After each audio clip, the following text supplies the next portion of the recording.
Hi guys, welcome back to mister ice hour. இன்னைக்கு நான் உங்களுக்காக என்ன படம் எடுத்துகிட்டு வந்திருக்கிறேன் தெரியுமா? ஒரு சூப்பரான மர்மத்தீவு சம்மந்தப்பட்ட ஒரு கதை தான் கொண்டு வந்திருக்கிறேன். ஸோ அந்த காலத்தில் இந்த பிரிட்டிஷோடைய ஆட்கள்லாம் என்ன பண்ணுவாங்க, ஏதாவது ஒரு புது தீவு பார்த்துட்டாங்கன்னா அந்த புது தீவுக்கு அவங்களுடைய ஆட்கள் அனுப்பி கொஞ்சம் பேர் அங்கே தங்க வச்சு அதை அவங்களுடைய கண்ட்ரோல் எடுத்துப்பாங்க இல்லையா? ஸோ இந்த மாதிரி ஒரு பிரிட்டிஷ் குரூப் வந்து ஒரு பெரிய ஐலாண்டை வந்து பார்க்குறாங்க. பார்த்துட்டு சரி ஓகே, இங்கே மட்டும் நம்ம போய் இந்த இடத்த கைப்பற்றிட்டோம்னா இது எல்லாமே வருங்காலத்தில் நமக்கு தான் சொந்தமாயிடும் அப்படின்னு சொல்லி கொஞ்சம் ஆட்களை அனுப்பி அங்கேயே தங்க வச்சு அந்த ஐலாண்டை அவங்களுடையதான் சொந்தமாக்கிக்கலான்ற மாதிரி நினைச்சு நிறைய பேரை அனுப்புறாங்க. ஸோ இப்படி இருக்க அந்த ஐலாண்டுக்கு வந்து நம்ம ஹீரோடைய குரூப் என்ன பண்றாங்கன்னா, அந்த ஐலாண்டை அப்படியே சுத்தி பார்க்கும்போது இந்த மரக்கட்டைகளை வச்சு கட்டின வீடு அப்படின்னு ஒரு பெரிய காலனி மாதிரியே ஒன்று இருந்திருக்குது. ஆனா உள்ள போய் பார்த்தா யாருமே இல்லை, எலும்புக்கூடு மட்டும்தான் இருக்குது. ஸோ அப்படின்னா ஆல்ரெடி இந்த ஐலாண்டுக்கு நிறைய பேர் வந்து தங்கியிருக்காங்கன்றது தெரிய வருது. ஆனா இப்போ அவங்க எல்லாம் எங்க போனாங்கன்றது எதுவுமே தெரியல. ஸோ இப்படி இருக்கச்சுல நம்ம ஹீரோடைய குரூப் என்ன பண்றாங்கன்னா, அந்த இடத்துல ஒரு காலனி மாதிரி புதுசா செட் பண்ணி அங்கேயே அவங்களுடைய வாழ்க்கையை வாழ ஆரம்பிக்கிறாங்க. அப்படியே இந்த ஐலாண்டை வந்து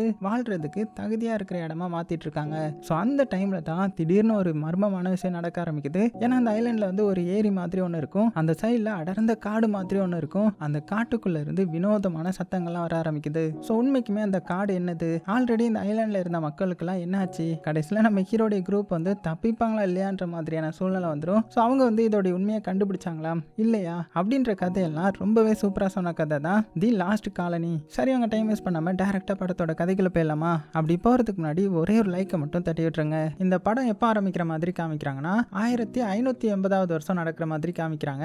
அதாவது இப்போதுல இருந்து பல நூறு வருடங்களுக்கு முன்னாடி. அப்பெல்லாம் இந்த மன்னராட்சி தானே இருந்துச்சு. அதனால இந்த இங்கிலாந்து மகாராணி இருக்காங்கல்ல, ஸோ அவங்க வந்து சில பேருக்கு உத்தரவு கொடுத்துருந்துருப்பாங்க. அதனாலே கொஞ்சம் ஆங்கிலேயர்கள் என்ன பண்றாங்கன்னா, கடல் கடந்து ரொம்ப தூரம் தள்ளி இருக்கிற தீவுக்குலாம் வந்து சேர்றாங்க. ஸோ அவங்களுடைய லட்சியம் ஒன்னே ஒன்று தான், என்னன்னா இந்த மாதிரி நிறைய தீவுக்கு போயிட்டு அந்த தீவை அவங்க கண்ட்ரோல்குள்ள கொண்டு வர்றது தான். இப்படி இருக்க இந்த குரூப்போடைய ஹெட் தான் இந்த படத்தோட ஹீரோ. ஸோ கடல் பயணத்தை வந்து முடிச்சுட்டு அப்படியே அந்த கரையில வந்து கால் வைக்கிற அந்த நிமிஷத்துல நம்ம ஹீரோடைய ஃபேஸ்ல வந்து ரொம்பவே கான்ஃபிடன்ஸ் தெரியுது. ஏன்னா இது வந்து வெறும் பயணம் மட்டும் கிடையாது இல்லையா, ஒரு புதிய வாழ்க்கையோடைய ஆரம்பம் இல்லையா? அதே நேரத்தில் நம்ம ஹீரோ கூட அவனுடைய மனைவியும் உட்காந்துருக்காங்க. ஸோ நம்ம ஹீரோயின் வந்து இந்த டைம்ல கர்ப்பமா இருக்காங்க போல. இன்னும் கொஞ்ச நாள்ல அவங்களுக்கு குழந்தை பிறக்க போகுது. ஸோ அப்படியே அந்த தீவுல வந்து இறங்குறாங்க. சுத்தி பார்த்தா அறிமுகமே இல்லாத ஒரு தீவு, கண்ணுக்கு தெரியற வரைக்கும் கடல் தான். அதனால கொஞ்சம் பயந்த ஹீரோயின், நம்ம குழந்தை இந்த உலகத்துக்கு வரப்போகுது, இப்படி ஒரு நேரத்தில் இங்கே வந்தது சரியான முடிவு தானா அப்படின்னு கேட்கும்போது நம்ம ஹீரோ சிரிச்சுக்கிட்டே, கவலைப்படாத, ஆரம்பத்தில் கொஞ்சம் புதுசாக தான் இருக்கும், ஆனால் சீக்கிரமாகவே இந்த இடம் வந்து நமக்கு செட் ஆகிடும், சரியா, பயப்படாத அப்படின்னு ஆறுதல் சொல்றாரு. அது போக இன்னைக்கு வெறிச்சோடி கிடக்கிற இந்த தீவு கூட நாளைக்கு நம்ம மக்கள் வாழ்ற ஒரு தகுதியுள்ள இடமா கூட மாறப்போகுதுன்ற மாதிரி நம்பிக்கையோட பேசுறாரு. இந்த பக்கம் நம்ம ஹீரோயின் கிட்ட பேசிட்டு இருக்கேன். அதே சைடில் மற்ற இங்கிலீஷ்காரங்களாம் என்ன பண்றாங்கன்னா, படகுல இருந்த பொருட்கள் எல்லாத்தையுமே இறங்கி கொண்டு வர ஆரம்பிக்கிறாங்க. ஸோ அவங்க கூட வந்திருக்கிறவங்க அந்த காலனியோடைய கவர்னர். ஸோ இவர் தான் அது. ஸோ கொஞ்சம் தூரம் நடந்து போனதுக்கு அப்புறம் அவங்க கண்ணுக்கு ஒரு பெரிய மரக்கோட்டை தெரியுது. ஸோ அந்த மரக்கோட்டைக்குள்ள நிறைய வீடுகளும் இருக்குது. ஆனா அந்த இடத்துல பாத்தீங்கன்னா ரொம்பவே விசித்திரமா அமைதியா இருக்குது. அதாவது மனுஷங்க வாழ்ந்த அடையாளங்கள்லாம் இருக்குது, ஆனா மனுஷங்களை மட்டும் காணோம். முழு இடமும் பாத்தீங்கன்னா அப்படியே வெறிச்சோடி கிடக்கும். ஸோ இதை பார்த்த உடனே எல்லாத்துக்கும் ஒரு வித்தியாசமான ஃபீலிங் வர ஆரம்பிக்குது. அந்த நேரத்துல நம்ம ஃப்ரெண்டுக்காரன் கவர்னர் கிட்ட ஏதோ சொல்லிட்டு ஒரு வீட்டுக்குள்ள வந்து கூட்டிட்டு போறாரு. உள்ள போய் பார்த்ததும் அங்க இருந்ததை பார்த்து எல்லாருமே அப்படியே உறைஞ்சு போயிடுறாங்க.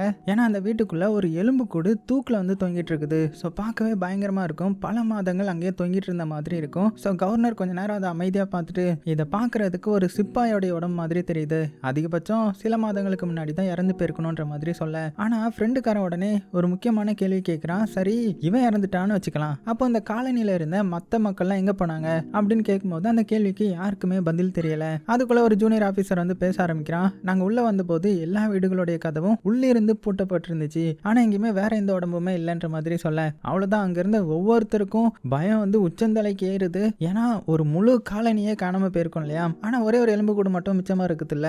அந்த நேரத்துல நம்ம ஹீரோவும் ஹீரோயினும் அந்த வீட்டுக்குள்ள வராங்க. ஹீரோ வந்து சுத்தி பார்த்துட்டே இருக்கும்போது திடீர்னு மேல ஏதோ ஒண்ணு அவனுடைய கவனத்துக்கு வருது. அதாவது அந்த மரம் பலகை இருக்கும் இல்லையா, அதுக்கு மேல ரத்தத்தாலேயே ஏதோ ஒண்ணு எழுதப்பட்டிருக்குது. சோ ஹீரோ வந்து அதை காமிக்கிறான். சோ கவர்னரும் மேல பார்த்துட்டு அந்த எழுத்தை வந்து படிக்க ஆரம்பிக்கிறாரு. அதை படிக்க படிக்க அவருடைய முகம் வந்து கொஞ்சம் சீரியஸா மாறுது. ஏன்னா அதுல எழுதப்பட்டிருந்த வார்த்தை என்னன்னா, உங்களுடைய ஆன்மாவை காப்பாத்திக்கோங்க, இல்லைன்னா அவங்க அதை எடுத்துருவாங்க அப்படின்னு எழுதியிருக்கேன். ஸோ ஒரு நிமிஷம் அவ்வளோதான், எல்லாரும் அமைதியாகிட்டாங்க. அதை பார்த்ததுமே உடனே கவர்னர் அதை பார்த்துட்டு அப்படியே சிரிச்சுக்கிட்டு, பைத்தியக்காரன் எவனாவது எழுதி வச்சிருப்பான் அப்படின்னு சொல்லிட்டு அங்கேருந்து வெளியில போயிட்டாரு. ஆனால் மற்ற எல்லாருமே வெளியில போனதுக்கு அப்புறமும் நம்ம ஹீரோ மட்டும் அந்த தூக்கில் தொங்குற எலும்புக்கூட்டை மட்டும் பார்த்துட்டே நிற்கிறான். ஏன்னா அவனுக்குள்ள வந்து அது சரியா தோணலை. இந்த தீவில் ஏதோ ஒரு மர்மம் இருக்குது, அதுவும் ரொம்ப பெரிய மர்மம். இப்படி இருக்கச்சுல அந்த தீவுக்கு ஒருத்தன் வழிகாட்டி இருந்திருப்பான் இல்லையா, ஸோ அந்த ஊரோடைய உள்ளூர் மனிதனா இருந்திருப்பான் போல. ஸோ அவன் நம்ம ஹீரோ கிட்ட மெதுவாக வரான். ஸோ அவனுடைய முகத்திலையும் பார்த்தீங்கன்னா ஒரு பயம் இருக்குது. நான் உங்களை இங்க வரைக்குமே கூட்டிட்டு வந்துட்டேன், ஆனா ஒரே ஒரு விஷயத்த மட்டும் மறக்காதீங்க அப்படின்னு சொல்றான். நம்ம ஹீரோ மெதுவா அவனை பார்க்க, இந்த தீவுல இருக்கிற ஏரியை தாண்டி ஒரு காடு இருக்கும், அந்த காட்டுக்கு எந்த காரணத்துக்காகவும் போயிடாதீங்க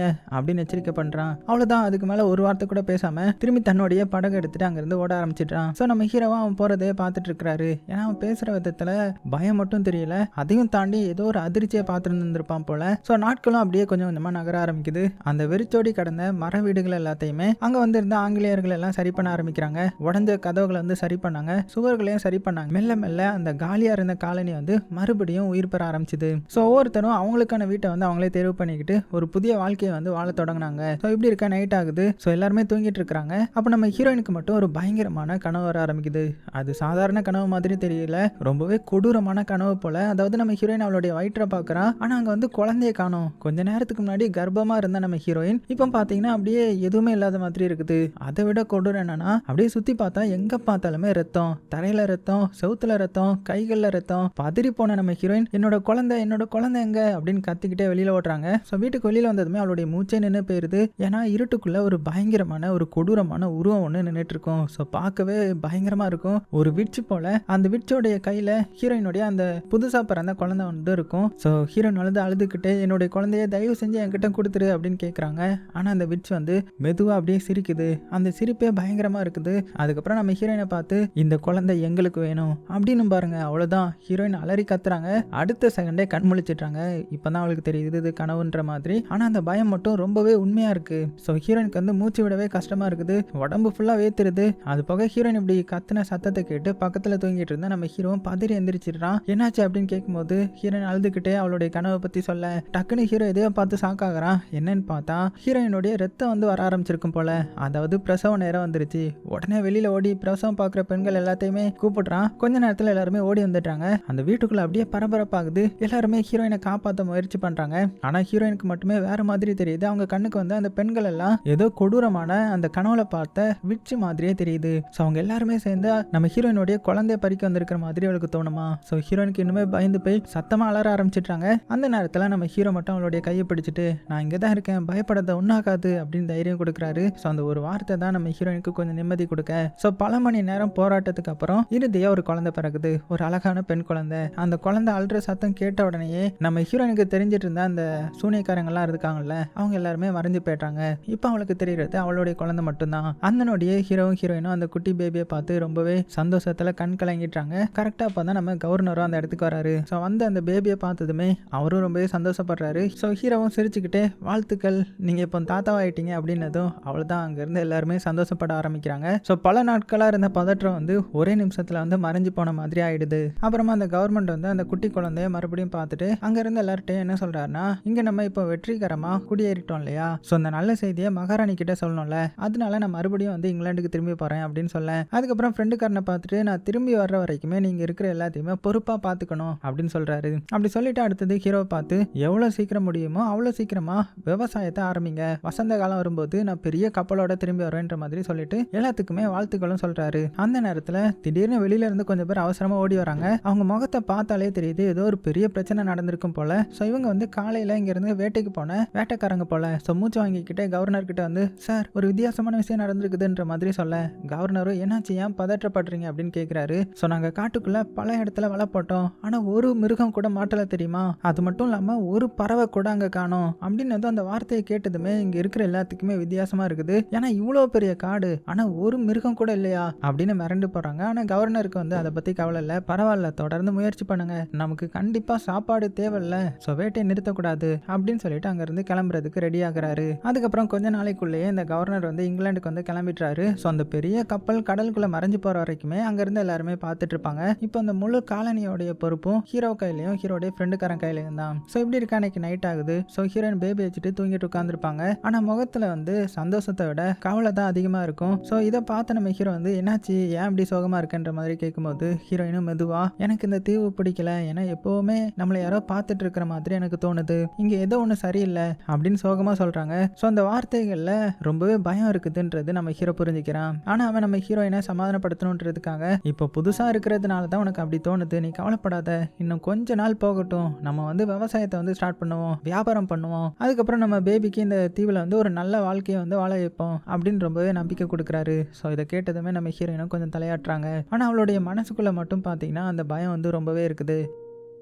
அப்படியே கட் பண்ணால் இப்போ அடுத்த நாள் காலையிலே ஆகுது. நம்ம ஹீரோவா அவனுடைய ஃப்ரெண்டுக்காரனும் பார்த்தீங்கன்னா கொஞ்சம் வீரர்களோடய சேர்ந்து இந்த வால் பயிற்சி வந்து எடுத்துகிட்டு இருப்பாங்க. ஸோ 2 பேருமே நல்ல ஃபைட்டர் ஆல்ரெடி. ஸோ அதனால ட்ரைனிங் கூட செம இன்டென்ஸாக நடந்துட்டு இருக்கும். அந்த நேரத்தில் தூரத்தில் இருந்து ஒருத்தன் உயிர் போகிற மாதிரி ஓடி வரான். ஸோ முகமெல்லாம் பதட்டம், மூச்சு வாங்க முடியாமல் தவிக்கிறான். நம்ம ஹீரோ அவன்கிட்ட போய் என்னாச்சு அப்படின்னு கேட்கும்போது அவன் பயந்த குரல்ல காட்டுக்குள்ளே ஏதோ இருக்குன்ற மாதிரி பயந்த மாதிரியே சொல்ல, அங்கே இருந்து எல்லாருமே அவனை பார்த்துட்டு என்னாச்சு இவனுக்குன்ற மாதிரி பார்க்குறாங்க. நாங்கள் வேட்டைக்கு போயிருந்தோம், அப்போ திடீர்னு எங்களை சுற்றி நிறைய வித்தியாசமான சத்தம் கேட்க ஆரம்பிச்சது, யாரோ கத்துற மாதிரி, யாரோ அல்ற மாதிரி, ஆனா எங்கேயுமே யாருமே காணும் அப்படின்னு சொல்லும் போதே நடுங்க ஆரம்பிக்கிறான். அப்புறம் இன்னும் ஒரு அதிர்ச்சியான இதை என்ன சொல்றான்னா, எங்க கூட ஒருத்தனை திடீர்னு காணாம போயிட்டான், எங்க போனானே தெரியல, மறைஞ்சு போயிட்டான் அப்படின்னதும் அவ்வளவுதான். இதை கேட்ட நம்ம ஹீரோவா அவனுடைய ஃப்ரெண்டுக்காரனும் பாத்தீங்கன்னா பயங்கர ஆக்ஷன் மோடுக்கு இறங்கிட்டாங்க. உடனே கொஞ்சம் வீரர்கள் எல்லாத்தையுமே கூப்பிட்டுட்டு ஆயுதங்களையும் எடுத்துட்டு துப்பாக்கி எல்லாம் எடுத்துட்டு நேரா காட்டை நோக்கி கோவத்துல கிளம்புறாங்க. ஸோ அந்த காட்டுக்குள்ள போக போக அந்த சுத்தி இருக்கிற அமைதியே பாத்தீங்கன்னா இன்னுமே பயமா மாறுது. பறவைகளுடைய சத்தம் இல்ல, மிருகங்களுடைய சத்தம் இல்ல, காத்தோட சத்தம் கூட இல்ல. அப்படியே ஒரு மாதிரி இந்த அழுத்தம் கொடுக்கும்ல அந்த மாதிரி இருக்குது. இருந்தாலும் இவங்க பார்த்தீங்கன்னா அந்த காணாம போன வீரனை வந்து தேட ஆரம்பிக்கிறாங்க. ஆனா அவங்களுக்கு அவன் கிடைக்கவே இல்லை. பதிலுக்கு ஒரு மிருகத்தோடைய உடம்பு கிடைக்குது. அதுவும் சாதாரணமா செத்த மிருகம் இல்ல, ஏதோ கொடூரமா குத்தி கிழிச்சு போட்ட மாதிரி இருக்குது. உடம்பு ஃபுல்லா கிழிஞ்சிருக்குது, சதையெல்லாம் அப்படியே பிக்கப்பட்டிருக்கும். அந்த சீனை பார்த்ததுமே அங்க இருந்த வீரர்களே ரொம்ப பயந்து போயிடுறாங்க. அந்த சமயத்துல தூரத்துல இருந்து ஒரு சத்தம் கேட்குது. ஃபர்ஸ்ட் வந்து மெதுவா கேட்குது, கொஞ்ச நேரம் கழிச்சு கொஞ்சம் கொஞ்சமா அதிகமாகுது. ஸோ அந்த குரலை பார்த்தா மனிதர்களுடைய குரல் மாதிரியே தெரியல, அதே சமயத்துல விலங்குகளுடைய குரல் மாதிரியும் தெரியல, ஏதோ அந்த செத்து போன ஆவிகள்லாம் கத்துற மாதிரி. அதுவும் அந்த காடு ஃபுல்லுமே கேட்குமா. அவ்வளவுதான், எப்படி இருக்கும் பார்த்துக்கோங்க. பயந்து போயிடுறாங்க, சுத்தி முத்தியும் பார்க்குறாங்க, எங்கேயுமே யாருமே இல்லை. ஹீரோக்கு தான் இப்போ புரியுது இங்க இருக்கிறது ஏதோ சாதாரணமான விஷயம் கிடையாது. ஸோ சீக்கிரமா இங்க இருந்து சேஃபான இடத்துக்கு போகணும், ஏன்னா எனிமி யாருன்னே தெரியல, அதனால தேவையில்லாம ஆட்களை இழந்துடக்கூடாது அப்படின்னு நம்ம ஹீரோ திரும்ப போகலாம் அப்படின்னு முடிவு பண்றான். ஸோ உடனே பார்த்தீங்கன்னா எல்லாரும் வேக வேகமாக அவங்களுடைய காலனிக்கு வந்துடுறாங்க. அதான் அந்த இருக்கிறதே ஒரே காலனிக்கு தான் அங்கே வந்துடுறாங்க. ஸோ அங்கே வந்ததுமே அன்னைக்கு நைட்டு பார்த்தீங்கன்னா நம்ம ஹீரோ அந்த இடத்துக்கு பாதுகாப்பு வேணுன்றதுக்காக இன்னுமே பலத்த பாதுகாப்புக்கு ஏற்பாடு பண்ணுறாரு. ஸோ அந்த ஜூனியர் ஆஃபீஸரை கூப்பிட்டு செக்யூரிட்டி வந்து டைட் பண்ணுங்க, யாரும் தனியாக வெளியில் போகவே கூடாதுன்ற மாதிரி ஆர்டர் போடுறான். ஆனால் அந்த ஜூனியர் ஆஃபீஸருக்கு வேற யோசனை வருது. அவன் உடனே என்ன சொல்கிறான்னா, இந்த ஏரிக்கு பின்னாடி இருக்கிற காட்டில் வந்து உள்ளூர் பழங்குடியினர் இருக்காங்கன்ற மாதிரி நான் கேள்விப்பட்டேன், ஒருவேளை அவங்க தான் நம்மளை பயமுறுத்துறாங்களோ, அதனால நம்ம என்ன பண்ணலாம்னா அவங்கள முன்னாடியே தாக்கி அழிச்சிடலாம்னு நினைக்கிறேன் அப்படின்னதும் அதை கேட்ட ஃப்ரெண்டுக்காரன் உடனே கோவமா, முட்டாள்தனமா பேசாதரா முட்டா பேல அப்படின்னு சொல்ல, ஃபர்ஸ்ட் இங்க என்ன நடக்குதுன்னே நமக்கு தெரியல, அதுக்குள்ள அப்பாவி மக்கள் மேல போய் நீ போர் தொடங்கணும்னு சொல்றியே அப்படின்னு ரொம்பவே கோவமா பேசுறான். ஏன்னா அவசரப்பட்டு எந்த ஒரு முடிவு எடுத்தாலுமே தப்பா தானே முடியும். ஸோ இதெல்லாம் அங்கே நின்றுட்டு இருந்தா நம்ம ஹீரோ வந்து கொஞ்சம் கொஞ்சமா யோசிச்சுட்டு ஃபர்ஸ்ட் உண்மை என்னன்றதை நம்ம கண்டுபிடிக்கணும்ன்ற மாதிரி சொல்றான். ஸோ எல்லாருமே நம்ம ஹீரோவை தான் பாக்குறாங்க. அப்போ நம்ம ஹீரோ மறுபடியும், நாளைக்கு நான் தனியா அந்த பழங்குடி தலைவனை சந்திக்க போறேன், அவங்க கிட்ட நேரடியா பேசுறேன், அது வரைக்கும் இந்த காலனியோடைய பொறுப்பு வந்து உங்க கையில அப்படின்னு அந்த ஃப்ரெண்டுக்காரங்கிட்ட சொல்ல அப்படியே சீனும் கட் ஆகுது. இப்போ அடுத்த நாள் காலையிலே ஆகுது. ஸோ பனி நிறைந்த நேரம் அது. ஸோ நம்ம ஹீரோ மட்டும் தனியாக அவனுடைய பயணத்தை ஆரம்பிக்கிறான். ஸோ அவனுடைய கையில் வெப்பன்ஸ் இருக்கும், ஆனால் அவனுடைய எண்ணம் வந்து சண்டை போடுறதுல இல்லை, உண்மையை கண்டுபிடிக்கணுன்றதுக்காக தான். அதனால அந்த ஏரியை தாண்டி அந்த மர்மமான காட்டுக்குள்ளே நம்ம ஹீரோ நுழையிறான். ஸோ நேற்று நைட்டு வந்து வித்தியாசமான சத்தம் வந்து கேட்டிருக்கோம் இல்லையா, அந்த எச்சரிக்கைலாம் வந்திருக்கும்ல. ஸோ அது எல்லாமே அவனுடைய மனசில் தான் ஓடிட்டு இருக்கும். ஆனால் ஹீரோ வந்து விடுற மாதிரி இல்லை, என்னன்றதை நான் தான் கண்டுபிடிக்கணும், நான் தான் இவங்களை பாதுகாத்துக்கணுன்றதுக்காக நடக்கிறான் காட்டுக்குள்ளே அப்படியே போயிட்டே இருக்கிறான். ஒரு கட்டத்தில் திடீர்னு ஏதோ ஒரு அசைவு தெரியுமா. ஸோ டக்குன்னு திரும்பி பார்க்குறான், நிறைய திசைகள்ல இருந்து சில பேர் வர்றாங்க. அவங்க தான் இந்த பழங்குடி மக்கள். ஒரு நிமிஷத்துல நம்ம ஹீரோ சுற்றி வளைச்சிட்டாங்க. ஹீரோ வந்து அவனுடைய வெப்பனை எடுக்கிறதுக்குள்ளேயே பின்னாடி இருந்து ஒருத்தன் அவனுடைய தலையிலே அடிச்சிடுறான். அவ்வளோதான், ஹீரோ கண்ணு முன்னாடியே இந்த உலகம் வந்து இருட்டாயிடுது. அப்படியே கட் பண்ணா கொஞ்ச நேரம் கழிச்சு நம்ம ஹீரோ மெதுவாக கண்ணை திறந்து பார்க்குறான். தலையில ஃபுல்லுமே வலி இருக்குது. ஏன்னா அடிச்ச அடி அப்படி எந்திரிக்க வந்து ட்ரை பண்ணுறான், ஆனால் முடியலை. ஏன்னா அவனுடைய கை காலெல்லாம் கட்டப்பட்டிருக்குது. சுற்றி பார்த்தா பழங்குடியின மக்கள் அவங்க எல்லாருமே நம்ம ஹீரோவே பார்த்துட்டு நிற்கிறாங்க. இப்படி இருக்க பல்கா ஒரு வீரன் வந்து முன்னாடி வரான். ஸோ இவன் தான் அந்த பழங்குடி மக்களுடைய கமாண்டர் போல. அவன் ஹீரோவை பார்த்த பார்வையிலேயே அவனுக்கு ஹீரோ மேல கொஞ்சம் கூட நம்பிக்கை இல்லைன்றது தெரிய வருது. கோபத்திலேயே அப்படியே கத்திய உருவான். அடுத்த நொடியே நம்ம ஹீரோ கொல்ல போற மாதிரி முன்னாடி வர, ஆனா அதே நேரத்துல நிறுத்துன்ற மாதிரி ஒரு சத்தம். ஸோ எல்லாருமே திரும்பி பார்க்குறாங்க. அப்பதான் வெளியே இருந்து வராரு அந்த பழங்குடியோடைய சீஃப். ஸோ ஒரே வார்த்தையில நம்ம கமாண்டரை நிறுத்திட, அப்புறமா ஹீரோடைய கை கட்டெல்லாம் அவுக்க சொல்றாரு. அப்படி அவுத்து விட்டதுமே நம்ம ஹீரோவை அவனுடைய குடிசைக்குள்ள கூட்டிட்டு போறாரு அந்த சீஃப். ஸோ உள்ள வந்ததுமே ஹீரோ வந்து நேரடியாக விஷயத்துக்கே வந்துடுறான். எங்களுடைய மக்கள் வந்து பயந்துட்டு இருக்காங்க. ஒருத்தன் காணாம போயிட்டான். என்னுடைய மனைவிக்கே பயங்கரமான இந்த ஏதோ விசுவல்ஸ் எல்லாம் தெரிஞ்சதுன்னு சொன்னா. ஸோ இதுக்கெல்லாம் உங்களுடைய மக்கள் தான் சம்பந்தமா என்ன, அதான் கேட்க வந்தேன் அப்படின்னு கேட்க. ஸோ அந்த சீஃபும் கொஞ்ச நேரம் அமைதியாக நம்ம ஹீரோவை பார்த்துட்டு அப்புறமா மெதுவா இல்லைன்ற மாதிரி சொல்றாரு. அதுக்கும் எங்களுக்கும் எந்த ஒரு சம்பந்தமுமே இல்லை அப்படின்னு சொல்ல. ஸோ ஹீரோ அமைதியா அப்போ யாரு தான் இதுக்கு காரணம் அப்படின்னு கேட்கும்போது தான் இந்த சீஃப் வந்து இப்போ ஒரு கதையை சொல்ல ஆரம்பிக்கிறாரு. இந்த காடுகள்ல மனுஷங்க மட்டும் வாழல, இங்க பழமையான ஆத்மாக்கள் வந்து இருக்குது. ரொம்ப ரொம்ப பழமையானவைகள். அவங்களுக்கு என்ன வேணும்ன்றது யாருக்குமே தெரியாது. ஆனா இந்த தீவுக்கு வந்த பல பேர் திரும்பி போனதே கிடையாது அப்படின்னதும் ஹீரோ வந்து இதை நம்புற மாதிரி இல்லை. ஏன்னா நம்ம ஹீரோ வந்து ஒரு பிராக்டிக்கலான ஆளு. இந்த பேய் பிசாசு இது மேலாம் நம்பிக்கையே இல்லாத ஆளு. ஸோ உடனே அந்த தலைவனை பார்த்து நான் இதை நம்ப மாட்டேன்ற மாதிரி ஓப்பனா சொல்லிட. அப்படி சொல்லிட்டு இதெல்லாம் எங்க நாட்டில் வந்து மூட நம்பிக்கைன்னு சொல்லுவாங்க அப்படின்னு சொல்ல சீஃப் வந்து அப்படியே சிரிச்சுக்கிட்டே நம்புறதும் நம்பாததும் உன்னோடைய விருப்பம், ஆனா உண்மை மாறாது இல்லையா அப்படின்னு ரொம்பவே கூலா சொல்ல அந்த பதில் வந்து நம்ம ஹீரோ வந்து கொஞ்ச நேரம் யோசிக்க வைக்குது.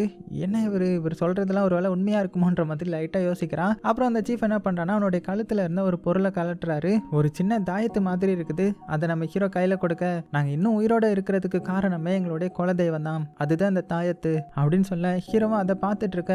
மறுபடியும் சீஃப் வந்து என்ன சொல்றாருன்னா கடைசியா ஒரு எச்சரிக்கையை கொடுக்குறாரு. முடிஞ்ச அந்த தீவை விட்டு சீக்கிரமா காலி பண்ணிடுங்க. அது முடியலன்னா எப்போதுமே எச்சரிக்கையாவது இருங்க. முக்கியமா அந்த ஏரியை தாண்டி அந்த காட்டுக்குள்ள மறுபடியும் வராதீங்க அப்படின்னு சொன்னதுமே அந்த சீஃப் சொன்ன வார்த்தையிலேயே ஏதோ ஒரு பயங்கரமான வார்னிங் தெரிய அது பின்னாடி ஏதோ ஒரு பெரிய ரகசியம் இருக்குன்றது மட்டும் நமக்கு தெரியுது. அப்புறமா நம்ம ஹீரோ அங்கிருந்து அவனுடைய காலனியை நோக்கி போக ஆரம்பிக்கிறான். ஸோ போகிற வழியெல்லாம் அந்த சீஃப் சொன்ன வார்த்தைகள் தான் அவனுடைய மண்டையில ஓடிட்டே இருக்கும். அதாவது இந்த தீவை விட்டு போயிடுங்க அல்லது எச்சரிக்கையா இருங்க, மறுபடியும் அந்த காட்டு சைடு மட்டும் வந்துடாதீங்க அப்படின்னு அந்த பழங்குடி தலைவர் வந்து சொல்லியிருந்திருப்பார் இல்லையா. அதெல்லாம் யோசித்துக்கிட்டே அவர் இவ்வளோ சீரியஸா சொல்லணும்னா கண்டிப்பா ஏதாவது ஒரு காரணம் இருக்கணுமே. ஆனா இப்போ நான் என்ன பண்றது, இதெல்லாம் நம்புறதா வேணாமா அப்படின்னு யோசித்துக்கிட்டு அவனுடைய வீட்டுக்கு வந்து வந்துட்டு இருக்கிறான். இந்த நேரத்துல அந்த காலனிக்குள்ள இருக்கிற நம்ம ஹீரோயினை காமிச்சா அவளுக்கு மறுபடியும் அந்த வித்தியாசமான விசன்ஸ் வந்து தெரிய ஆரம்பிக்குது. ஆனா இந்த தடவை முன்னாடி மாதிரி அந்த விட்சி மாதிரி இல்லாம இன்னுமே பயங்கரமா இருக்குது. அதாவது ஒரு இருட்டான குகை. அந்த குகைக்குள்ள சில மனிதர்கள் ஒரு பொண்ணை வந்து சுத்தி நின்றுட்டு இருக்காங்க. அந்த பொண்ணு வேற உயிருக்கு போராடிட்டு இருக்கா. ஆனா யாருமே அவளை காப்பாத்தல. பதிலுக்கு அவங்கள கொடூரமா சித்திரவதை வேற பண்றாங்க. ஸோ அந்த பொண்ணோடைய அல்ற சத்தம் தான் அந்த குகை ஃபுல்லுமே கேட்கும். இதை பார்த்து நம்ம ஹீரோயின் டக்குன்னு பார்த்து எந்திரிச்சு உட்காடுறாங்க. மூச்சு கூட விட முடியல. இந்த சமயத்துல தான் நம்ம ஹீரோ வந்து உள்ள வரான். ஸோ ஹீரோ பார்த்ததுமே ஹீரோயின் உடனே அவனுடைய கையை பிடிச்சிக்கிறாங்க.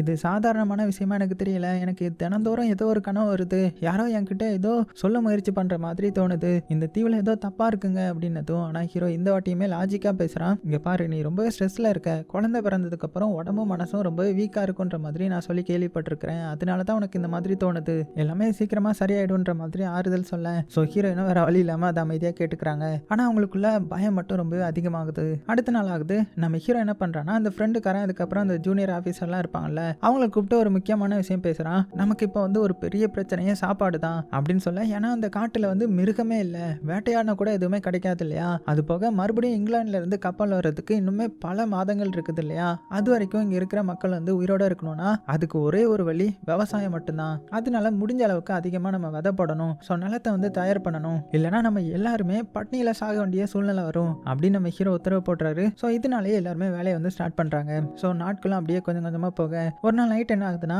காலனில இருந்து எல்லாருமே பாத்தீங்கன்னா இந்த கிறிஸ்துவ ஃபெஸ்டிவலை வந்து கொண்டாடிட்டு இருப்பாங்க. அதாவது பல நாட்களுக்கு அப்புறம் இந்த இடத்துல கொஞ்சம் நிம்மதியான சூழ்நிலை உருவாகுது. மக்கள் வந்து சிரிக்கிறாங்க, என்ஜாய் பண்றாங்க, பாடுறாங்க, சின்ன சின்ன குழந்தைங்க எல்லாம் விளையாடுறாங்க. ஒரு நிமிஷத்துக்கு அந்த தீவுல எந்த ஒரு பிரச்சனையும் இல்லாத மாதிரி தான் தோணுது. ஆனா அதே நேரத்துல கோட்டைக்கு வெளியில வந்து காவல் காத்துட்டு இருந்திருப்பாங்க இல்லையா சில கார்ட்ஸ் எல்லாம், அவங்க வந்து திடீர்னு காணாம போயிட்டாங்க. எந்த ஒரு சத்தமும் இல்ல, அவங்க போனதும் தெரியல, அவங்களை இழுத்துட்டு போனதுக்கான எந்த ஒரு தடையுமே இல்ல. இந்த நியூஸ் வந்து வேகமா நம்ம ஹீரோ கிட்டையும் அந்த ஃப்ரெண்டுக்காரங்கிட்டையும் போக ஸோ ரெண்டு பேரும் உடனே வெளியில ஓடி வராங்க. எல்லா காவலர்களையும் விசாரிக்கிறாங்க என்ன நடந்துச்சுன்ற மாதிரி. யாராவது ஏதாவது பாத்தீங்களா, எப்படி இங்க இருந்தவங்க திடீர்னு மாயமாவாங்க அப்படின்னு கேட்கும்போது ஆனா யாருக்குமே எதுவுமே தெரியல. எல்லாருக்கும் மிஞ்சினது குழப்பம் மட்டும்தான். அப்போ அந்த ஜூனியர் ஆஃபீஸர் வந்து மறுபடியும் அதை தான் சொல்ல ஆரம்பிக்கிறான். நான் அப்பவே சொன்னேன்ல, இது அந்த பழங்குடி மக்களுடைய வேலை தான், அவங்க தான் நம்ம ஆட்களை வந்து தூக்கிட்டு போயிருக்காங்க அப்படின்னதும் ஹீரோ உடனே அதை ஸ்டாப் பண்றான். ஆதாரம் இல்லாம நம்ம யாரையுமே குறை சொல்லக்கூடாது, ஸோ காவலை இன்னுமே நம்ம பலப்படுத்தணும், யாரும் தனியா வந்து வெளியில போகக்கூடாதுன்ற மாதிரி ஆர்டர் போடுறான். ஆனா அந்த ஜூனியர் ஆஃபீஸர் பாத்தீங்கன்னா மனசுக்குள்ள வேற ஒரு பிளான் வந்து ஓடிக்கிட்டு இருக்குது போல. அவனுக்கு ஃபுல் நம்பிக்கையா இருக்குது இதுக்கு பின்னாடி அந்த பழங்குடியின மக்கள் தான்றது. இப்போ அப்படியே கட் பண்ணா அடுத்த நாள் காலையிலே ஆகுது. ஸோ நம்ம ஹீரோவுக்கும் ஃப்ரெண்டுக்காரனுக்கும் தெரியாம என்ன பண்றான்னா ஒரு சில வீரர்களை கூட்டிட்டு வந்து கிளம்புறான். படகுல இருந்து அந்த ஏரியை தாண்டான், நேரா காட்டுக்குள்ள போறான். அதுக்கப்புறம் தான் ஒரு பெரிய பிரச்சனையே ஆரம்பிக்குது. எந்த ஒரு எச்சரிக்கையும் இல்லாம எந்த ஒரு காரணமுமே இல்லாம அவன் என்ன பண்றான்னா நேரா பழங்குடியினர் பழங்குடியினரை தாக்க ஆரம்பிக்கிறான். அங்க இருந்த ஆண்கள், பெண்கள், குழந்தைங்க, பெரிய ஆட்கள் அப்படின்னு யாரையுமே விடல. அவனுடைய ஆட்கள் கிட்ட குடிசைக்கெல்லாம் தீ வைங்கடா அப்படின்னு தீ வைக்க சொல்லிட சில நொடிகள்லயே முழு கிராமமுமே பாத்தீங்கன்னா பத்தி எரிய ஆரம்பிக்குது. குழந்தைங்க வந்து அழுறாங்க, பெண்கள் கத்துறாங்க, மிஞ்சி இருக்கிற மக்களும் உயிரை காப்பாத்திக்கிறதுக்காக ஓடுறாங்க. திடீர்னு நடந்த இந்த தாக்குதல்னால பழங்குடியினருக்கு சமக்கம் வந்துருது. இருந்தாலும் அவங்க கிட்ட துப்பாக்கி எல்லாம் கிடையாது இல்லையா, ஆனா வாள் இருக்கும்ல, கூடவே ஈட்டி, கோடாரின்னு எல்லாமே இருக்கும்ல. அதனால என்ன பண்றாங்கன்னா அவங்களும் எதிர்த்து சண்டை போட ஆரம்பிக்கிறாங்க. காடு முழுக்க கத்துற சத்தம் கேக்குது, துப்பாக்கி சத்தம் கேக்குது, ஒரே நரகம் மாதிரி மாறிடுச்சு. சோ சண்டை வந்து ரொம்ப பெருசாக இதனால அந்த பழங்குடியினர் மக்கள் எல்லாருமே ஒண்ணு கூட ஆரம்பிக்கிறாங்க. ஒருத்தர் 10 பேர் ஆறாங்க, 10 பேரை தாண்டி 20 ஆகுது, 30 ஆகுது. அவ்வளவுதான், இப்ப எல்லாருமே சேர்ந்து அந்த இங்கிலீஷ் வீரர்கள் இருப்பாங்கல்ல அவங்க மேல கோவத்துல பாய அவ்வளவுதான். அந்த ஜூனியர் ஆபீசருடைய முட்டாள்தனமான அட்டாக் வந்து இப்போ ஃபுல்லுமே இவங்களுக்கு எதிராக மாறிடுச்சு. ஸோ கோவத்துல இருந்த இந்த பழங்குடியினர் என்ன பண்ணிட்டாங்கன்னா ஒரே நேரத்தில் எல்லாருமே இந்த வீரர்களை வந்து அட்டாக் பண்ண ஆரம்பிச்சிட்டாங்க. ஸோ ஒரு சில நிமிஷத்துலயே பல ஆங்கில வீரர்கள் வந்து தரையில விழுந்துட்டாங்க. ஸோ ரத்தம் சொட்டுது, அலறல் சத்தம், அங்க வந்து எல்லாத்துக்கும் குழப்பம் ஏற்படுது. இப்படி இந்த காடு முழுக்க போர்க்களமா மாறிடுது. ஸோ இதெல்லாம் பார்த்தா ஜூனியர் ஆஃபீஸருக்கு இப்பதான் அவனுடைய தவறு வந்து புரிய ஆரம்பிக்குது. ஆனா வந்து ரொம்ப லேட் ஆயிடுச்சு இல்லையா, அவனுடைய உயிரையாவது இப்போ காப்பாத்திக்கணும்ன்றதுக்காக மிச்சம் இருந்த 3 வீரர்களையும் கூட்டிட்டு நேரா அந்த ஏரி நோக்கி ஓடுறான். பின்னாடியே இந்த பழங்குடியின தலைவரும் அவருடைய ஆட்களும் கோவத்துல வந்து துரத்தி வந்துட்டு இருக்காங்க. நல்ல வேளையா அவங்க வந்து ஏரிக்கரைக்கு வர்றதுக்கு முன்னாடியே ஜூனியர் ஆபீசரும் அவனுடைய ஆட்களும் படகுல ஏறி தப்பிச்சிட்டாங்க. ஸோ ஜஸ்ட் மிஸ்ல உயிர் பிழைச்சி கோட்டைக்கு வந்துட்டாங்க. அங்க நம்ம ஹீரோ அவங்களை பார்த்த உடனே ஏதோ ஒரு பெரிய விஷயம் நடந்திருக்குன்னு புரிஞ்சுக்கிறான். ஸோ ஜூனியர் ஆபீசரும் நடந்த எல்லாத்தையுமே சொல்றான். நம்மளுடைய 12 வீரர்கள் வந்து இறந்துட்டாங்க அப்படின்னதும் ஹீரோடைய முகமே மாறிடுது. உனக்கு யார் அங்க வந்து அட்டாக் பண்றதுக்கு பெர்மிஷன் கொடுத்ததுன்ற மாதிரி பயங்கரமா கத்துறான். ஜூனியர் ஆபீசருக்கு என்ன பண்றதுனே தெரியல, அப்படியே தலை குனிஞ்சு நிக்க.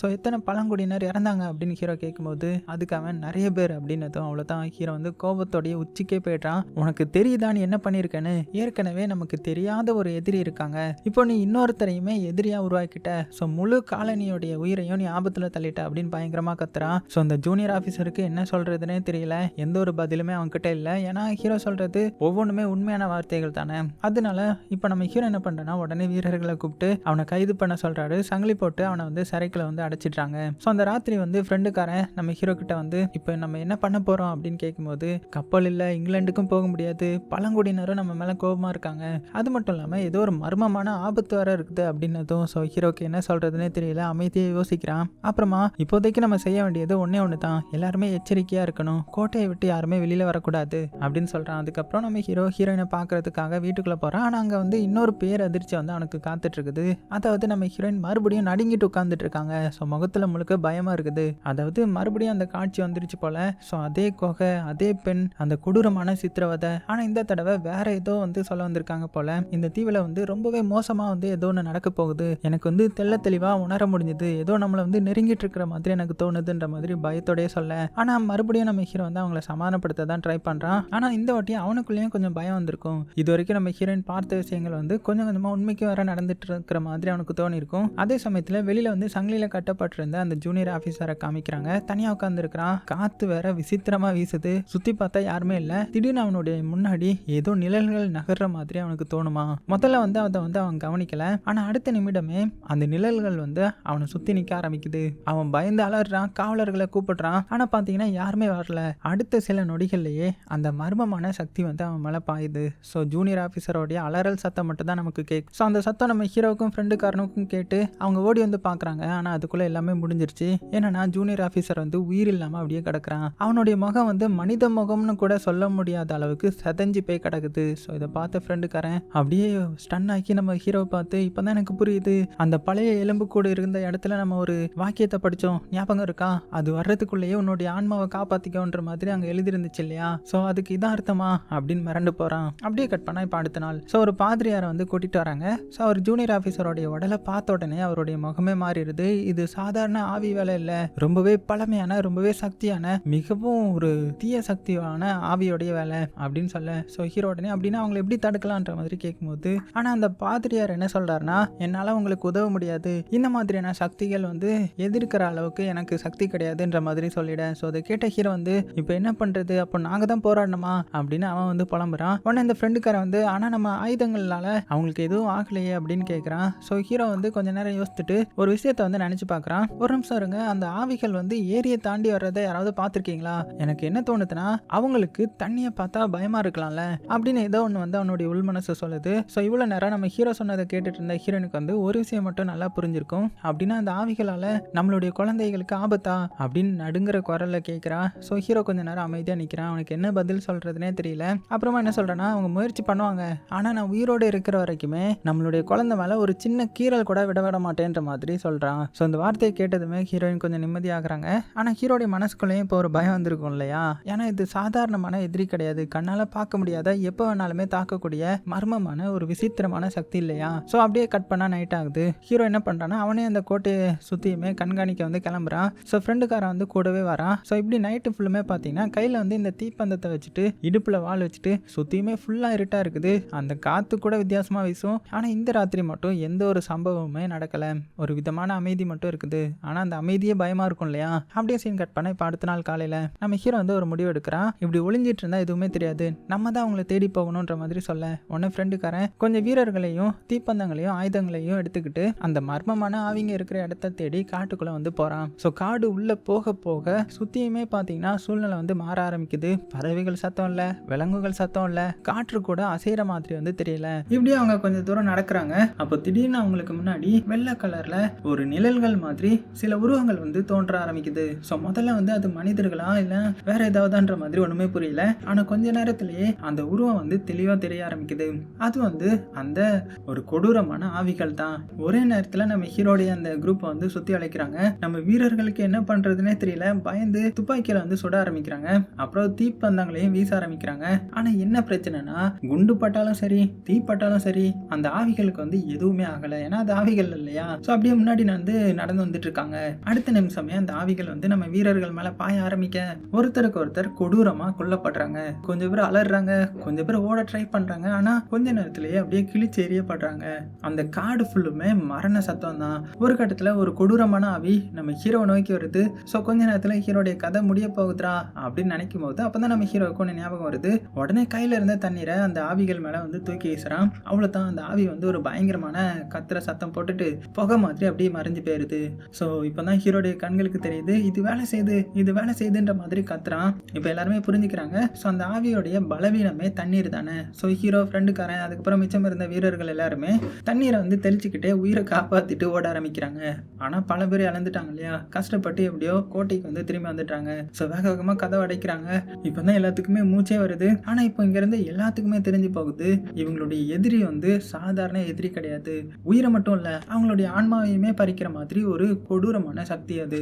இந்த நேரத்தில் வெளியில இருந்த அந்த ஆவிகளும் கோபத்தில் கொந்தளிக்க ஆரம்பிச்சிருக்கும். அந்த நைட் என்ன ஆகுதுன்னா, கோட்டைக்கு வெளியில காவல் காத்துட்டு இருந்திருப்பாங்க இல்லையா வீரர்கள், அவங்களுக்கு விசித்திரமான சத்தம்லாம் கேட்க ஆரம்பிக்குது. அதுவும் அவங்களுடைய ஃபேமிலியோடைய சத்தம் மாதிரி கேட்குது. வாங்க எங்களை காப்பாத்துங்கன்ற மாதிரி. ஸோ அந்த வீரர்களும் மயக்கத்தில் அந்த கோட்டையை விட்டு அப்படியே வெளியில நடக்க ஆரம்பிக்கிறாங்க. இதை பார்த்த ஹீரோவும் உடனே ஏதோ தப்பு நடக்க போகுதுன்னு புரிஞ்சுக்கிறான். அவங்களை நிறுத்துங்க அப்படின்னு மற்றவங்களை பார்த்து கத்த. ஆனால் கோட்டைக்கு வெளியில போன அந்த வீரர்களை மற்ற வீரர்கள் தடுக்கிறதுக்குள்ளேயே எல்லாமே அப்படியே கைமீறி போயிடுச்சு. அவ்வளோதான், அதுக்காகவே காத்துட்டு இருந்த மாதிரி அந்த கொடூரமான ஆவிகள் இருக்காங்க இல்லையா? ஸோ அது வந்து இருட்டில் இருந்து பாஞ்சிருது. ஸோ வெளியில போன வீரர்கள் ஒரு நிமிஷம் கூட ஆகாம கொடூரமாக கொண்டு குவிச்சிடுறாங்க.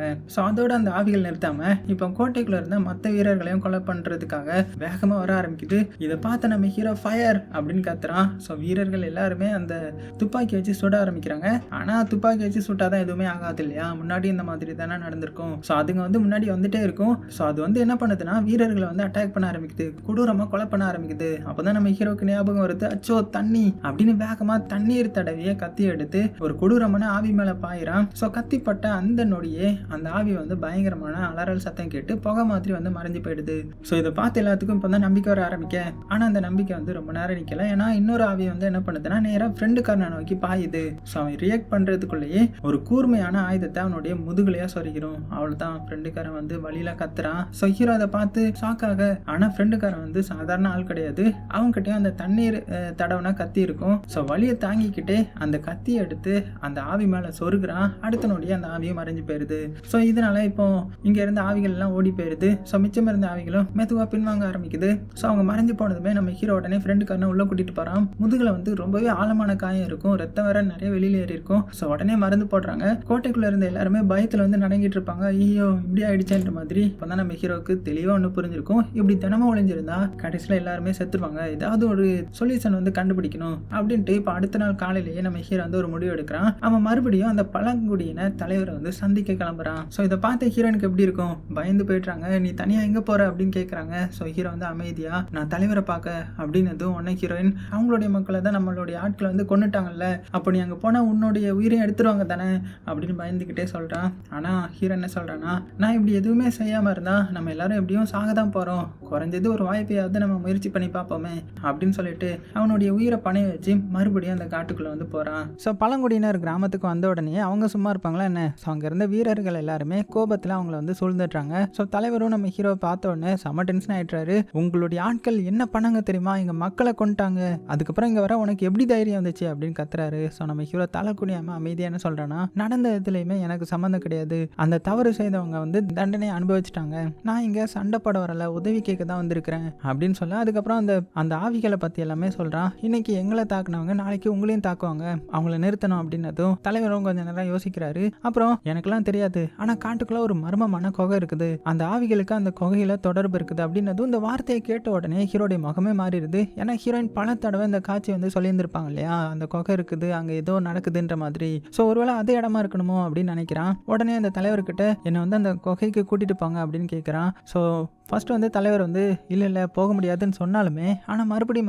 நம்ம ஹீரோ கேட்டதுனால கடைசியில் ஒத்துக்கிறாரு. ஸோ ரெண்டு பேரும் அந்த மர்ம குகையை நோக்கி கிளம்புறாங்க. ஸோ குகைக்குள்ள நுழைஞ்ச உடனே அங்கே இருந்த சூழ்நிலையே வித்தியாசமாக இருக்குது. அந்த சுவர்கள் முழுக்க பார்த்தீங்கன்னா பழமையான குறியீடுகள், அறியாத மொழிகள், விசித்திரமான சின்னங்கள்னு சொல்லிட்டு இதை கவனமாக பார்த்துட்டு இருந்த நம்ம ஹீரோ ஒரு பெரிய கல்வெட்டை கண்டுபிடிக்கிறான். அந்த கல்வெட்டில் பல நூறு வருடங்களுக்கு முன்னாடி நடந்த ஒரு பயங்கரமான ரகசியம் வந்து எழுதப்பட்டிருக்கும். ஸோ அந்த ரகசியம் தான் அந்த தீவில் நடக்கிற எல்லா மர்மங்களுக்கும் காரணம் போல. ஸோ அதை பார்த்ததுமே ஹீரோவும் பழங்குடியினரும் ஒரு நிமிஷம் அமைதியாக நின்றுடுறாங்க. ஏன்னா அந்த சுவத்தில் எழுதப்பட்டிருந்த கதை வந்து பல நூறு வருடங்களுக்கு முன்னாடி நடந்த ஒரு கொடூரமான சம்பவத்தை பற்றி தான் எழுதியிருந்திருப்பாங்க. அந்த காலத்தில் சில வைக்கிங் ஆண்களும் பெண்களும் ரொம்பவே கொடூரமாக சித்திரவதை செய்யப்பட்டு கொலை பண்ணப்பட்டிருப்பாங்க. ஸோ அவங்களுடைய உயிர் போன விதமே அவ்வளோ கொடூரமாக இருந்ததுனால அவங்களுடைய ஆன்மாக்களுக்கு வந்து மோட்சம் கிடைக்கல, அமைதி கிடைக்கல. ஸோ அந்த நாள்ல இருந்து இந்த முழு காடும் சாபம் அடைஞ்ச இடமா மாறி போயிடுச்சு. ஸோ அந்த கல்வெட்டை படிச்சு முடிச்ச தலைவரும் நம்ம ஹீரோவை பார்த்து சொல்றாரு, இந்த சாபத்துக்கு ஒரே ஒரு தீர்வு தான் இருக்குது, நீங்க ஒரு பெரிய படகு மாதிரி ஒன்று கட்டி அதுக்குள்ள உங்க குழந்தையும் சேர்த்து இந்த சடங்கையே நடக்கணும், அப்பதான் இங்க இருக்கிற ஆத்மாக்களுக்கு ஒரு முக்தி கிடைக்கும் அப்படின்னதும் ஹீரோடைய இதயமே ஒரு செகண்ட் நின்ன மாதிரி ஆயிருது. ஏன்னா இது வரைக்கும் அந்த ஆவிகள் எதுக்கு இவனுடைய குழந்தையை தேடுதுன்றது இப்பதான் அவனுக்கு வந்து ஆன்சர் கிடைச்சிருக்கும். உடனே நம்ம ஹீரோக்கு இது தெரிஞ்சதுமே வேகமாக கோட்டைக்கு கிளம்புறான். அங்க வந்ததுமே நடந்த எல்லாத்தையுமே சொல்ல, நமக்கு நேரம் வந்து ரொம்பவே கம்மியா இருக்குது, நம்ம உடனே ஒரு பெரிய படகு மாதிரி ஒன்று கட்டணும், இன்னைக்கு ராத்திரியே இந்த சாபத்துக்கு வந்து ஒரு முடிவு கட்டணும் அப்படின்னதும் அப்போ ஃப்ரெண்டுக்காரனுடைய மனைவி வந்து கொஞ்சம் பயத்தோட கேட்குறாங்க, நீங்க சொல்ற மாதிரினா இந்த சடங்குல உங்களுடைய குழந்தைய பலி கொடுக்க போறீங்களா அப்படின்னதும் இல்ல அவளை பலி கொடுக்க வேண்டியதில்ல, இந்த சடங்குல அந்த குழந்தை இருக்கணும் அவ்வளவுதான் அப்படின்னதும் ஸோ பதில கேட்டதுக்கு அப்புறம் தான் எல்லாருமே கொஞ்சம் நிம்மதியாகிறாங்க. அதுக்கப்புறம் கொஞ்ச நேரம் கழிச்சு கோட்டையில இருந்து ஒவ்வொரு மனுஷனும் பாத்தீங்கன்னா உயிரை கையில பிடிச்சிட்டு வேலை செய்யறாங்க. ஏரிக்கரையோரம் மரக்கட்டைகளை வெட்டுறாங்க, கயிறு கட்டுறாங்க, ஒரு பெரிய போட்டு மாதிரி செய்யறாங்க. முழு வேகத்துல வேலை நடந்தாலுமே நைட் வர்றதுக்குள்ள பாதி படகு தான் வந்து முடிஞ்சிருக்கும். ஸோ வர வழி இல்லாம அடுத்த நாள் காலையில தொடரலான்ற மாதிரி முடிவு பண்றாங்க. ஆனா அந்த நைட்டு மட்டும் என்ன ஃப்ரீயா இருக்குமா என்ன? ஸோ மறுபடியும் பார்த்தீங்கன்னா அந்த அலறல் சத்தம், ஓடி போய் பார்த்தா இன்னொரு மனுஷன் வந்து காணாமல் போயிருக்கான், தரையில் முழுக்க ரத்தமாக இருக்குது. ஸோ அவனை யார் எடுத்துகிட்டு போனாங்க, எங்கே போனால் எதுவுமே தெரியல. ஸோ அதை பார்த்து நம்ம ஹீரோவுக்கு இன்னுமே அவசரம் புரியுது. ஸோ காலையில் எழுந்த உடனே இன்னைக்கு எப்படியாவது இந்த வேலையை முடிச்சாகணுன்றதுக்காக எல்லாருமே இறங்கி வேலை செய்கிறாங்க. இப்படி ரொம்ப நேரம் கடுமையாக உழைக்கிறாங்க. கடைசியில் பார்த்தீங்கன்னா அந்த பெரிய படகும் பார்த்தீங்கன்னா ரெடி ஆயிடுது. அதுக்கப்புறம் நம்ம ஹீரோ ஃப்ரெண்டுக்காரங்கிட்ட போய் நான் குழந்தையோட சேர்ந்து இந்த படகுல இருக்கிறேன், அந்த ஆவிகள் எல்லாமே படகுல ஏறி வந்ததுமே நான் அந்த படகை வந்து ஏரிக்குள்ள வந்து தள்ளி விட்டுருவேன், அப்போ நீ என்ன பண்ணுறேன்னா தீ அம்பை எடுத்து இந்த படகை வந்து எரிச்சிடணும் அப்படின்னதும் ஃப்ரெண்டுக்காரனும் பயத்தோடையே சரின்ற மாதிரி தலையாட்டுறான். ஸோ அப்படியே ஈவினிங் வந்து கடைசியில் நைட்டும் ஆயிடுது. ஸோ காற்று வந்து பழைய மாதிரி பலமாக வீச ஆரம்பிக்க அந்த நேரத்தில் தூரத்தில் மறுபடியும் அந்த கொடூரமான ஆவிகள் வந்து தோண ஆரம்பிக்குதுங்க. ஒவ்வொரு அடியும் எடுத்து வைக்க அவங்க அப்படியே நம்ம ஹீரோ நோக்கி வர. ஸோ ஹீரோ வந்து தன்னுடைய குழந்தைய கையில் தூக்கிக்கிட்டு அந்த ஆவியை பார்த்து கத்துறான், உங்களுக்கு வேணும்னு தேடுறது இதுதானே, இங்க இருக்குது வாங்க அப்படின்னு சொல்ல அது கேட்ட உடனே அந்த ஆவிகள் எல்லாமே என்ன பார்த்தீங்கன்னா நம்ம ஹீரோ மேல முழு கவனத்தையும் திருப்புறாங்க. ஸோ ஹீரோ மெதுவா அந்த படகை நோக்கி நடக்க ஆரம்பிக்கிறான். ஆவிகளும் அவரை பின்தொடருது. ஸோ எல்லாமே திட்டமிட்ட மாதிரி போயிட்டு இருந்த நேரத்தில் ஒருத்தர் என்ன பண்ணிடுறான்னா பயத்தில் அவனுடைய கட்டுப்பாட்டை இழந்துடுறான். அதாவது நேரா ஒரு ஆவி மேலேயே தாக்கிடுறான். ஹீரோ வந்து வேணாம் அப்படின்னு கத்துறான். ஆனா அதுக்குள்ள தாமதமாயிடுச்சு. கோபமான அந்த ஆவிகள் என்ன பண்ணுதுன்னா எல்லா வீரர்கள் மேலேயும் பாய ஆரம்பிக்குது. ஒருத்தருக்கு அப்புறம் ஒருத்தர்னு சொல்லிட்டு கொடூரமா சாகடிக்கப்படுறாங்க. ஃப்ரெண்டுக்காரன் கூட அவங்கள தடுக்க போறான். ஆனா ஒரு ஆவி வந்து அவனை பயங்கரமா தாக்கிறது. ஸோ இதை பார்த்த ஃப்ரெண்டுக்காரனுடைய ஒய்ஃப் வந்து அவனை காப்பாற்ற ஓடுறாங்க. ஆனா அந்த ஆவி வந்து அவங்களையும் இறக்கம் இல்லாம கொடூரமா கொலை பண்ணிடுது. ஸோ தன்னுடைய மனைவி வந்து கண் முன்னாடி இறந்ததை பார்த்த ஃப்ரெண்டுக்காரன் அப்படியே மனசுடைஞ்சு போயிடுறான். அந்த நேரம் நம்ம ஹீரோயினுக்கும் கோவம் வந்திருக்கும். தலையில இருந்த வாள் எடுத்துட்டு அந்த ஆவி மேல பாயிறாங்க. பின்னாடி இருந்து ஒரு பயங்கரமான ஒரு சூனியக்காரி மாதிரியான உருவம் தோணுது. அடுத்த நொடியிலேயே அது நம்ம ஹீரோயினுடைய உடம்புக்குள்ளேயே கையை நுழைச்சி அவங்களையும் கொலை பண்ணிடுது. ஸோ ஹீரோ இதெல்லாம் கண்ணு முன்னாடி பார்த்துட்டு அப்படியே ஸ்டன் ஆகி நிற்கிறான். காப்பாற்றணும்னு ஆசை, ஆனால் எதுவுமே செய்ய முடியாத சுச்சுவேஷனில் இருக்கான் இல்லையா. ஆனாலும் அவனுக்கு ஒரு விஷயம் தெரிஞ்சிருக்கும், இப்போ மட்டும் இந்த சடங்கு நின்றுச்சுன்னா எல்லாமே வீணாகிரும்ல. அதனால கண்களில் கண்ணீரோட படகை வந்து ஏரிக்குள்ளே தள்ளுறான். படகு மெதுவாக ஏரிக்குள்ளே போக ஆரம்பிக்க ஆவிகளும் அதுக்குள்ளே இருக்கிற நம்ம ஹீரோ அதுக்கப்புறம் அந்த குழந்தைய நோக்கி நகருது. ஒரு ஆவி நம்ம ஹீரோவையும் கொலை பண்ண பார்க்கும். இந்த டைம்ல ஏரிக்கரையில் ரத்தத்தில் கடந்த ஃப்ரெண்டுக்காரன் கடைசி சக்தியுமே ஒன்று திரட்டி அந்த அம்பை வந்து எடுத்துக்கிறான். அடுத்த நொடியில் அந்த அம்பு பறந்து போய் அந்த படகு மேலே பட்டு எரிய ஆரம்பிக்குது. ஸோ அந்த படகும் தீப்பிடிக்க அந்த தீ வந்து பரவ ஆரம்பித்த உடனேயே எல்லா ஆவிகளும் பயங்கரமா சத்தம் போட்டுட்டு புகையா மாறி வானத்தில் வந்து கரைஞ்சி போக ஆரம்பிக்குது. பல நூறு வருடங்களா சிக்கியிருந்த அந்த ஆன்மாக்களும் கடைசியில் பார்த்தீங்கன்னா விடுதலை அடைஞ்சிருது. ஆனால் பிரச்சனை என்னன்னா அதுக்காக பலி கொடுத்தது நிறைய பேர்த்த தானே. ஸோ கடைசியில் நம்ம ஹீரோ ஃப்ரெண்டுக்காரன் ஸோ அவங்களுடைய ஒய்ஃப்னு சொல்லிட்டு மற்ற எல்லா ஆங்கிலேயர்களும் அந்த நைட்லேயே இறந்து போகிறாங்க. ஸோ அப்படியே கட் பண்ணால் அடுத்த நாள் காலையிலே ஆகுது. பழங்குடியின தலைவர் வந்து அவங்களுடைய மக்களோட அந்த ஏரிக்கரைக்கு வராரு. அங்கே ஒரு கூடையில் உயிரோட இருந்த ஹீரோடைய குழந்தைய பார்க்குறாரு. ஸோ கையில் தூக்கிக்கிட்டு அமைதியாக பார்க்குறாரு. கடைசியில் அந்த குழந்தைய தன்னுடைய குழந்தைய வளர்க்க முடிவு பண்ணுறாரு. அப்புறமா அங்கேருந்து எல்லா உடல்களையும் அந்த முழு கோட்டையுமே தீ வச்சு எரிக்க சொல்கிறாரு. ஏன்னா இனிமேல் எந்த ஆங்கிலேயனுடைய ஆன்மாவும் மறுபடியும் இந்த தீவில் சிக்கிக்கிட்டு கொடூர பெய்யா சுத்தக்கூடாது இல்லையா. ஸோ இப்படி இந்த மர்மமான தீவில் இருந்த சாபத்தினால ஒரு குழந்தைய காப்பாற்றின போரான நம்ம ஹீரோ வந்து அவனுடைய உயிரையே கொடுத்து இந்த சாபத்தை வந்து முடிவுக்கு கொண்டு வந்த மாதிரி காமிச்சு இந்த படத்தை முடிச்சிருக்காங்க. ஸோ எப்படி இருந்துச்சு? கண்டிப்பாக உங்களுக்கு பிடிச்சிருக்கும் நம்புறேன். மறுபடியும் ஒரு வித்தியாசமான கதை இல்லையா. ஸோ மறக்காமல் ஒரு லைக் பண்ணி விட்டுருங்க. சேஃபாக இருங்க. உங்களுக்கு பிடிச்ச எல்லாத்தையுமே ரொம்ப ரொம்ப சேஃபாக பார்த்துக்கோங்க.